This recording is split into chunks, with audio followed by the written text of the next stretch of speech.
தூணாதி இயக்க தொடக்கப்பள்ளி பண்டாரம்பட்டியிலேருந்து சென்னைக்கு விமானம் மூலம் பயணம் பண்ணுறோம். என்னுடைய பயணத்தில் வந்து இப்போ 5ஆவது படிக்கிற பிள்ளைங்க 11 பேரும், பழைய பிள்ளைங்க 2 இடத்துல படிச்சுட்டு இப்போ சென்ட் சேவியர்ஸில் படிக்காங்க. அவங்க ஒரு 6 பேர், மொத்தம் 20 பேரை நாங்கள் டீச்சர் சேர்த்து 20 பேர் பயணம் பண்ணுறோம்.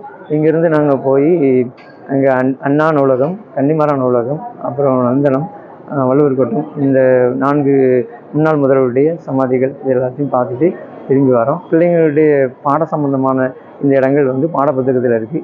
அதை பற்றி இப்போ பேசும்போது அதை நேரில் காட்டுறதுக்காக நாங்கள். அனைவருக்கும் காலை வணக்கம். எனது பெயர் கேஎல்இ தீபக். எனது ஊர் பெயர் பண்டாரம்பட்டி. நான் தூணாதி இயக்க தொடக்கப்பள்ளியில் படிக்கிறேன். எங்கள் சார் வந்து எங்களை இலவசமாக ஃப்ளைட்டில் கூப்பிட்டு போகிறாங்க. இதான் நான் முதல் தடவை ஃப்ளைட்டில் போகிறேன். எனக்கு ரொம்ப ரொம்ப மகிழ்ச்சியாக இருக்குது. எங்கள் சாருக்கு நான் ரொம்ப நன்றி சொல்கிறேன். எங்கள் டீச்சருக்கு நான் நன்றி சொல்கிறேன்.